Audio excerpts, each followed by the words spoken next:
We were hosing them this morning and they were loving it. Yeah. Flapping their ears. So this elephant has been with this guy for 12 years. In Sumatra, was it? Yeah. And then when they bought the elephant here, they employ him to come because he's worked with the elephant. So now 12 years in total. And he was telling us that, well, when they're eating and they're happy or they're cooling down, they flap their ears.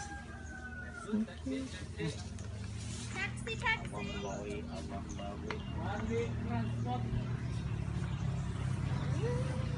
How are you going there, guys? Yeah, good. We changed positions. Oh, good.